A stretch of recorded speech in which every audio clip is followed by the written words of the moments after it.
देश की राजधानी दिल्ली में 8 से 10 तारीख के बीच G20 शिखर सम्मेलन होने वाला है। इसमें दुनिया के कई बड़े देशों के राष्ट्राध्यक्ष हिस्सा लेंगे।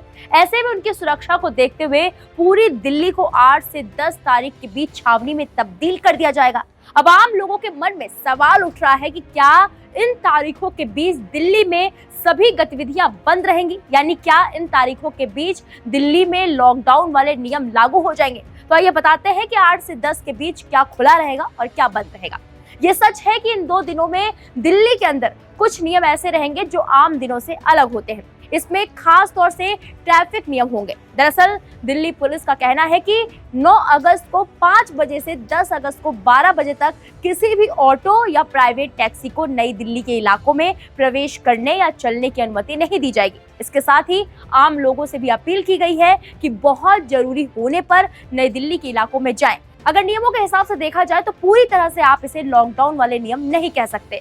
हालांकि नई दिल्ली जिले और एनडीएमसी के इलाके में G20 के दौरान जरूरी सेवाओं को छोड़कर बाकी सब पर प्रतिबंध होगा। यहाँ तक कि आप इस इलाके में ऑनलाइन भी कुछ नहीं मंगा सकेंगे, क्योंकि इस दौरान इस क्षेत्र में ऑनलाइन डिलीवरी पर भी प्रतिबंध रहेगा। इसे लेकर डीएमआरसी का कहना है कि G20 शिखर सम्मेलन के दौरान मेट्रो स्टेशन के कई एंट्री गेट बंद रहेंगे। खासतौर से supreme court, Moti Bagh, ITO सहित 20 से ज्यादा मेट्रो स्टेशन के गेट 8 सितंबर से 10 सितंबर के बीच बंद रहेंगे।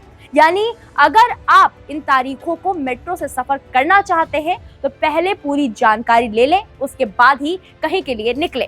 नई दिल्ली में 8 से 10 सितंबर तक कमर्शियल गतिविधियों की अनुमति नहीं है। इस वजह से ऑनलाइन डिलीवरीज पर भी रोक रहेगी, लेकिन दवाइयों की डिलीवरी नहीं रोकी जाएगी। G20 से संबंधित विभिन्न सिविक एजेंसियों के कर्मचारी जिनकी ड्यूटी लगी है, उन्हें ऑफिस का आई कार्ड के साथ लेकर चलने की सलाह दी गई है।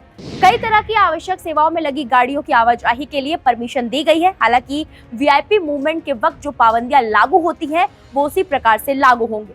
अगर कोई व्यक्ति ऑटो या टैक्सी से एयरपोर्ट या रेलवे स्टेशन जा रहा है और उस समय वीआईपी मूवमेंट नहीं हो रहा है, तो ऐसे लोगों को पूरा सहयोग किया जाएगा और उनकी टिकट देखकर उन्हें जाने दिया जाएगा। अगर कोई व्यक्ति बाहर से दिल्ली आया है जिसकी नई दिल्ली के किसी होटल में बुकिंग है, तो उसकी बुकिंग की डिटेल्स को वेरीफाई कर उसे भी ऑटो या टैक्सी से नई दिल्ली में आने जाने दिया जाएगा। वीआईपी मूवमेंट के वक्त लोगों को रोका जा सकता है। दूध, सब्जियां, दवाइयां और राशन की दुकानें नई दिल्ली समेत पूरी दिल्ली में खुली रहेंगी और लोगों को रोजमर्रा का सामान आम दिनों की तरह ही उपलब्ध होगा। इस तरह का सामान ला रही गाड़ियों को नई दिल्ली में भी एंट्री दी जाएगी। जो लोग नई दिल्ली एरिया में रहते हैं वो प्राइवेट कार से भी आ जा सकते हैं। उन्हें एड्रेस प्रूफ दिखाकर उन्हें जाने दिया जाएगा। इसके अलावा जिन लोगों की G20 समिट में किसी वेन्यू पर ड्यूटी लगी है, उनको भी वेरीफाई करके निजी वाहन से जाने दिया जाएगा। नई दिल्ली में coaching centre, gym, sports academy आदि बंद रहेंगे, लेकिन बाकी दिल्ली में इन पर कोई पाबंदी नहीं है। अगर किसी ने नई दिल्ली के किसी अस्पताल में डॉक्टर से अपॉइंटमेंट ले रखा है, तो ऐसे लोगों के अपॉइंटमेंट के कागजात वेरीफाई करके उन्हें जाने दिया जाएगा।